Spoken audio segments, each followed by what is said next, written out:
Dios les bendiga, hermanos y amigos. Mi nombre es José de Jesús Benavides y estamos en Puerto Palomas, en la iglesia La Hermosa. Y en este día les saludo en el nombre del Señor. Quisiera llevarles a una porción bíblica. Si gustan seguirme o buscar en la Biblia, en la epístola primera a los Tesalonicenses, en el capítulo 4, versículo 13 al 18.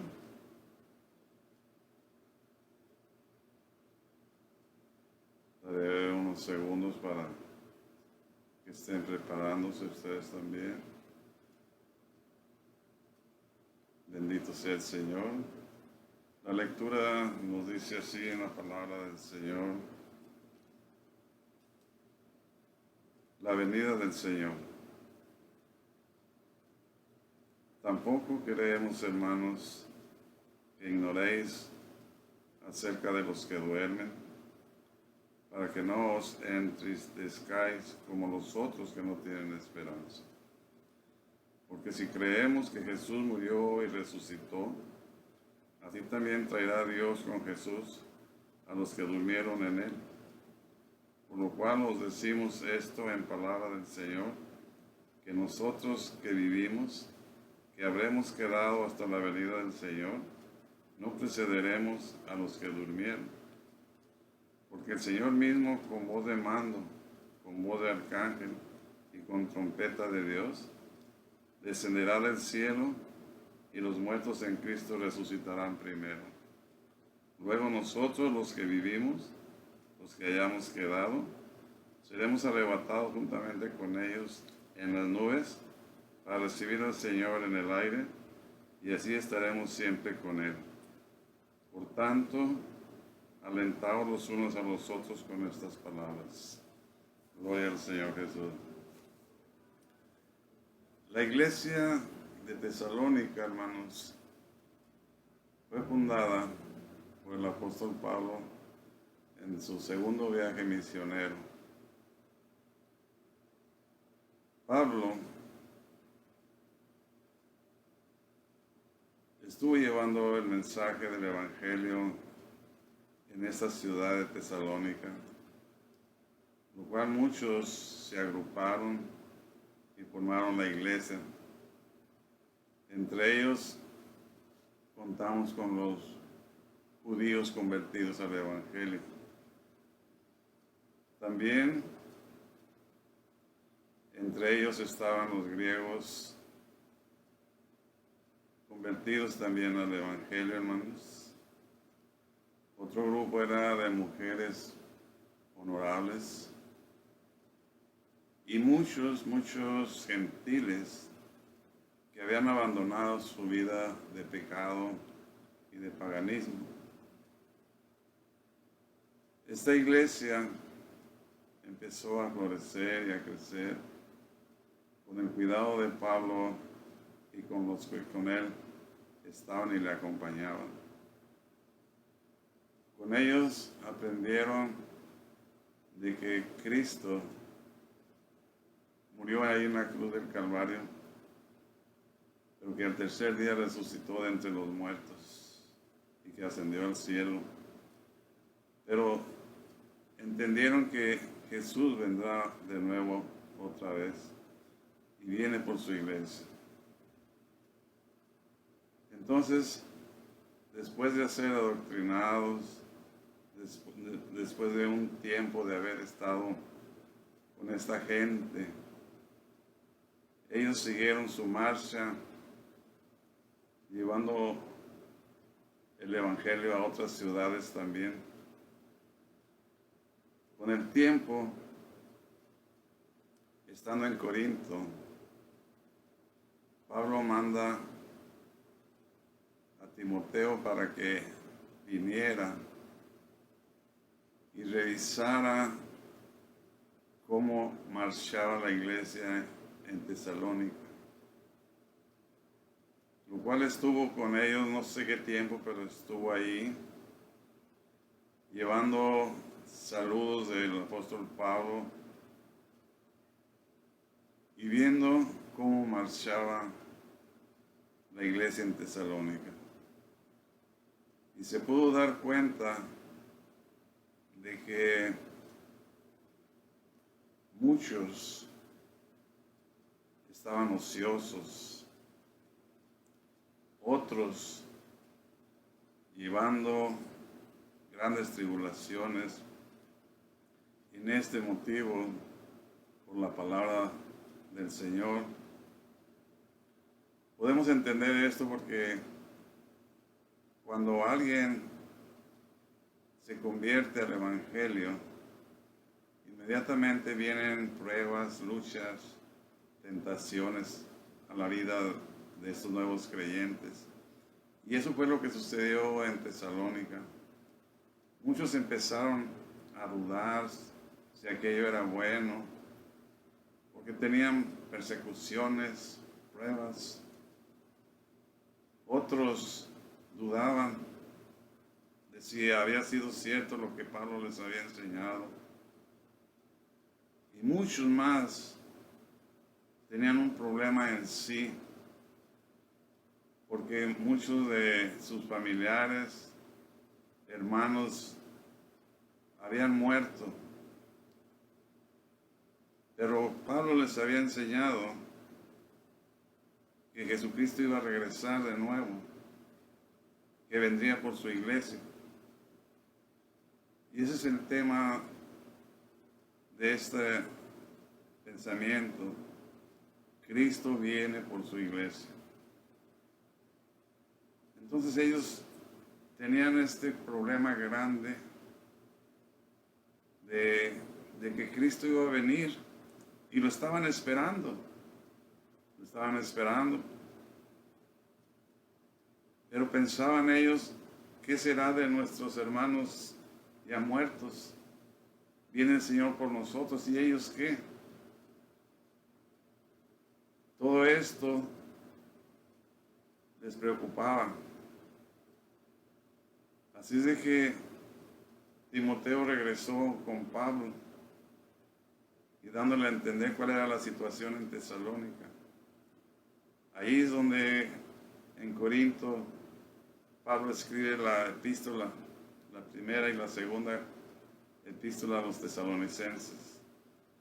Y es llevada por Timoteo posteriormente, en los cuales él les alienta, quisiera estar con ellos, pero ustedes saben que la necesidad de llevar el Evangelio a muchas partes le hacía imposible a Pablo estar en todas partes a la vez.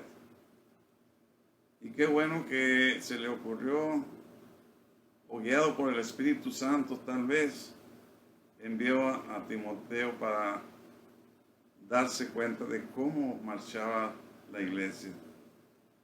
Esto me hace pensar algo a mí. Cuando usted o yo llevamos el Evangelio a nuevas personas y acceden ellos a que les mostremos nosotros la doctrina según la palabra de Dios, en cuanto sea posible, no desatenderlos. Pablo, para él era imposible estar con todos, pero por eso mandó a Timoteo para darse cuenta cómo marchaban.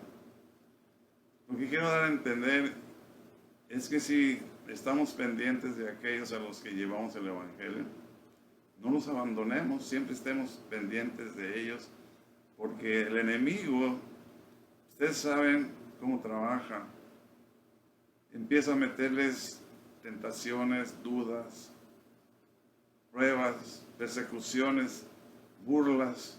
Todo esto sufre la iglesia creciente, la iglesia naciente y todos aquellos que son recién convertidos. Y podemos entender, hermanos, una de las cosas más dolorosas para ellos era que los que habían muerto, qué suerte iban a correr ellos. venía Jesús a llevarse a su iglesia, y ellos qué. Y por eso es que Pablo, en su epístola, y lo que acabamos de leer, ahí vemos que les dice, ¿verdad?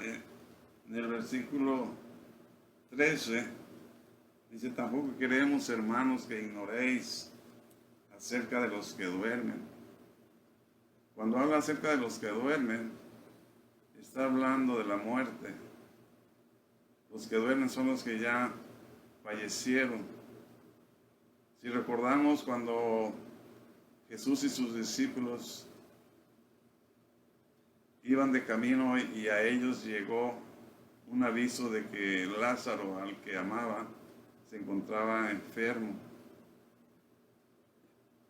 Él recibió el anuncio, pero no fue. Él sabía qué iba a suceder más adelante.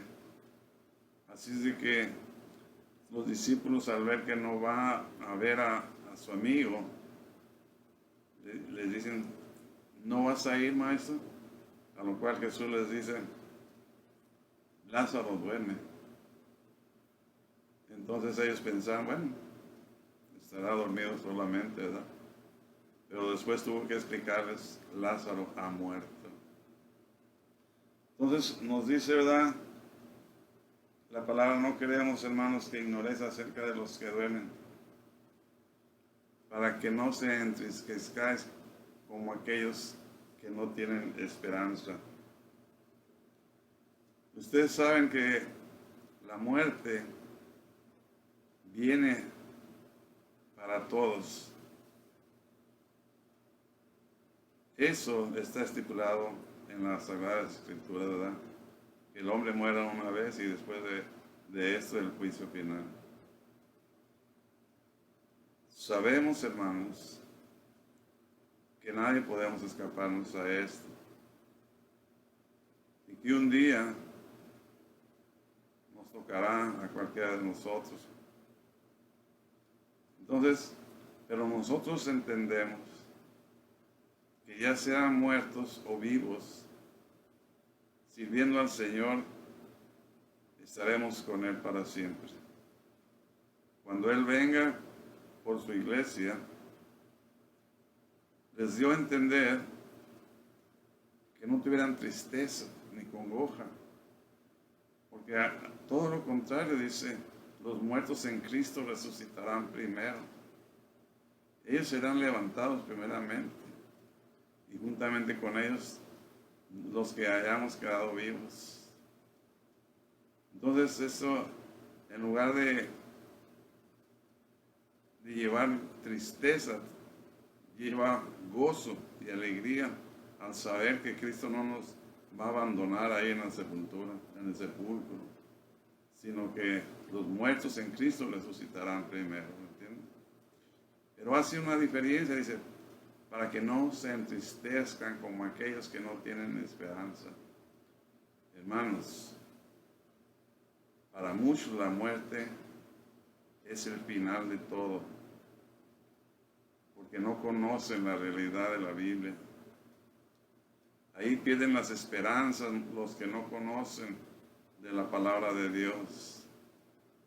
Creen que ahí se acaba todo. Pero tanto para el cristiano como para cualquier gente, hay vida después de la muerte. Pero sabemos que hay una separación. Los muertos en Cristo resucitarán primero. Y allí, hermanos, ahí quedan los otros que no tienen esperanza. Los que murieron sin Cristo en su corazón.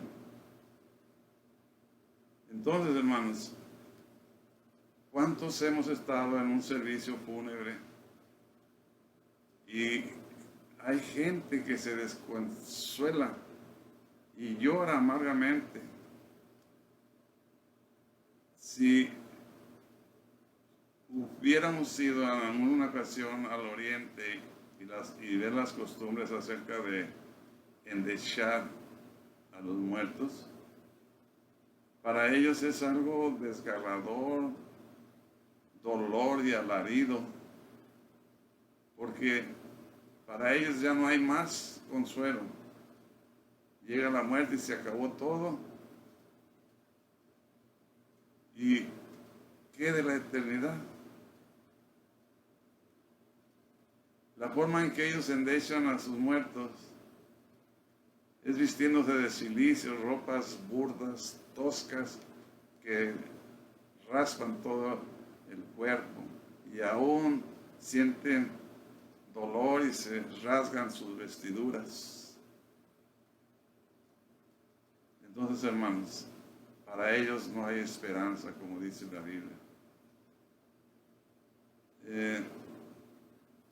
Ahí está la diferencia. Si seguimos la escritura, nos dice, porque si creemos que Jesús murió y resucitó, así también traerá Dios con Jesús a los que durmieron en él. Hay muchos muertos en los panteones, en las tumbas, pero no todos le recibieron como su Salvador. Solamente aquellos que le hayan reconocido como el Salvador de sus almas, que hayan recibido el perdón de sus pecados, son por los que viene Cristo en el día que Él aparezca en las nubes. Para aquellos que no le conocieron y le recibieron como Salvador, ellos resucitarán en otra ocasión, porque habrá dos tipos de resurrección. La primera resurrección es para los justos, para los que vivieron creyendo en Jesucristo y aceptándolo como su Salvador. Estos son los que serán levantados cuando Él venga por su iglesia. Y seguimos la escritura, dice, por lo cual os decimos esto en palabra del Señor, que nosotros que vivimos, que habremos quedado hasta la venida del Señor, no precederemos a los que durmieron. O sea, no nos va a llevar solamente a nosotros, el Señor, a los que estemos vivos, sino todo lo contrario, los muertos en Cristo resucitarán primero. Y después los que estemos vivos, nos uniremos juntamente con ellos para recibir a Jesucristo en el aire. Gloria a Dios. Entonces, dice después, porque el Señor mismo, con voz de mando, con voz de arcángel y con trompeta de Dios,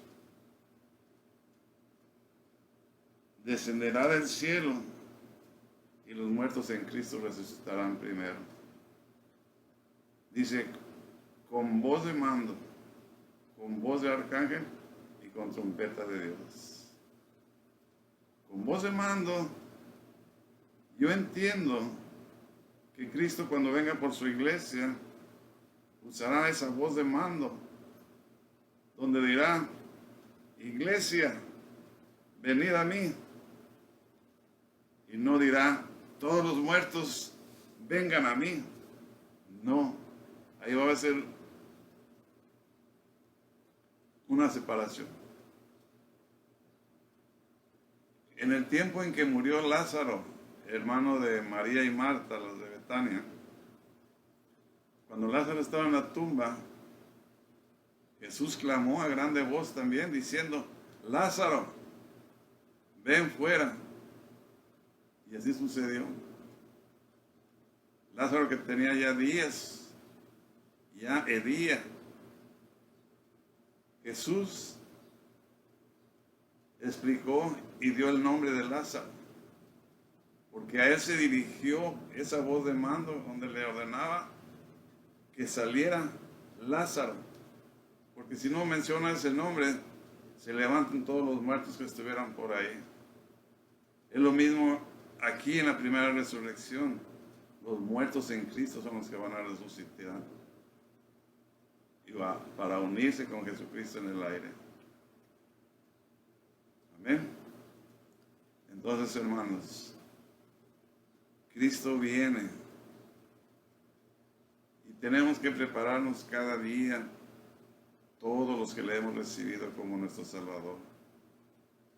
Pero Él espera que cada uno de nosotros hagamos nuestra labor. Todo lo que Él nos pide que hagamos, nuestro servicio al Señor, adoración, la oración, ayuno, la alabanza, todo lo que un cristiano debe hacer, servir a su Maestro, llevar la palabra y mensaje de salvación a otros que no le conocen aún. Muchos dirán, pero ¿desde cuándo están diciendo que Cristo viene? Y de esto ya hace más de 2000 años, y es cierto. Pero ¿saben por qué Cristo no viene todavía y ha retardado su venida? Por misericordia, porque no quiere que nadie se pierda, sino que todos procedamos al arrepentimiento. Esto es un don de Dios, una gracia misericordiosa que debemos entender. No es que haya dudas o que Cristo sea un mentiroso. Él no retarda su promesa, pero no quiere que ninguno se pierda. Este evangelio tendrá que ser llevado hasta los confines de la tierra, y un día vendrá el fin. Pero ¿para qué esperar? ¿Para qué dudar? Tenemos que prepararnos hoy. Y si Dios nos permite mañana amanecer, tenemos que seguir con eso mismo. Hoy me sigo preparando, porque no queremos que nos vaya a suceder lo que le pasó a las vírgenes fatuas en la parábola de las 10 vírgenes, ahí en Mateo 25, donde nos dice que el reino de los cielos será semejante a 10 vírgenes, que tomando sus lámparas, llevaron sus vasijas también. De esas 10 vírgenes, 5 eran fatuas y 5 prudentes. Las prudentes, tomando sus lámparas y sus vasijas, iban llenas de aceite. Las fatuas las tomaron sin percibirse si estaban con aceite o no. Y cuando se vino la boda, estaban esperando a que el esposo llegara, y se hizo de noche y cabecearon todas las vírgenes y se quedaron dormidas. Pero a la medianoche se oyó un clamor que decía: viene el esposo. Entonces todas despertaron y empezaron a encender sus lámparas. Pero las fatuas, viendo que les faltaba aceite, pidieron a las que sí tenían. Pero las que eran prudentes les dijeron: no podemos prestarles, porque entonces ni ustedes ni nosotros la haríamos. Antes bien, vayan a donde venden y vuelvan. Y se fueron las vírgenes insensatas, pero cuando regresaron, el esposo ya había venido y se cerró la puerta. Entonces muchos correrán la misma suerte cuando Cristo aparezca en las nubes. Ni cuenta se van a dar muchos, hasta cuando ya haya desaparecido toda esa gente cristiana.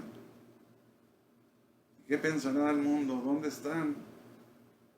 ¿Qué pasó con ellos? Ni cuenta se van a dar que vino Cristo y se llevó a su pueblo. Yo no sé,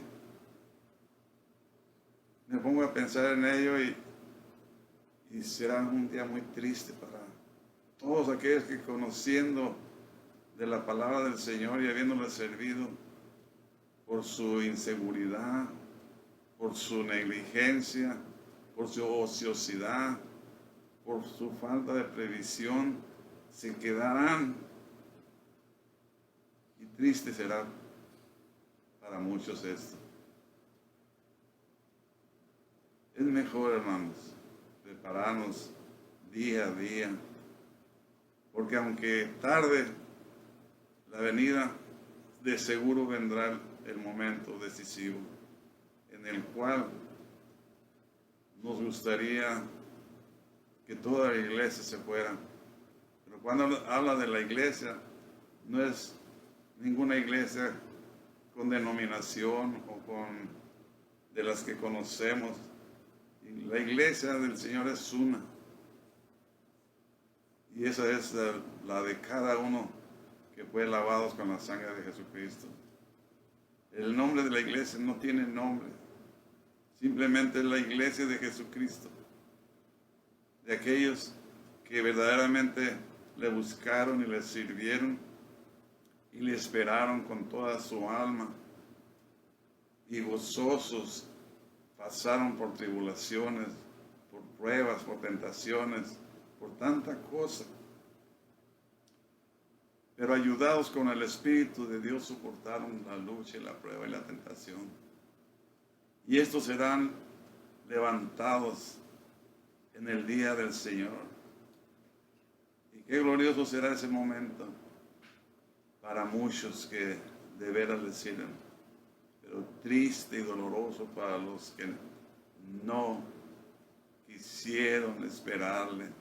Pensaron que era un cuento de fábulas quizá, o que se tarda mucho todavía, o que el Señor ya se le olvidó que tenía que venir. Quién sabe cuántas cosas se podrá decir, pero la verdad es que Cristo viene. Y yo les ruego que tomen conciencia de todas estas cosas, porque no va a haber una segunda oportunidad. Es triste decirlo, triste pensar que llegáramos a quedarnos, muchos de nosotros que habiendo sido luz para otros, vayamos a quedar en las tinieblas. Y eso Dios nos ayude para que nunca suceda. Yo les ruego en el nombre del Señor que tomen conciencia de todo esto. En el nombre de Cristo Jesús, yo les amo y les ruego que busquen del Señor antes de que sea tarde. La noche viene y el amanecer no sabemos, es incierto. No somos dueños del mañana, no somos dueños del tiempo. Cristo es el que lo decide todo. Para finalizar, haré una pequeña oración dando gracias al Señor por todo. Bendice, Señor, a todos los que escuchen este mensaje. El Espíritu Santo les redarguya, ya sea que conozcan de Dios o no conozcan. Todos necesitamos de ti, mi Dios. Te ruego en el nombre de Cristo Jesús que tengas misericordia de todas las almas, Señor. Por todos aquellos de nuestros seres queridos que ya han muerto. Señor, ellos nos precederán a nosotros. Y cuántas sorpresas iremos a mirar allá. Personas que quizás no creíamos que iban a estar contigo, ahí estarán, Señor. Te doy gracias por todo esto en el nombre de Cristo Jesús. Y a ti sea la honra y la gloria por siempre, Señor. Amén y amén. Que el Señor les bendiga, hermanos.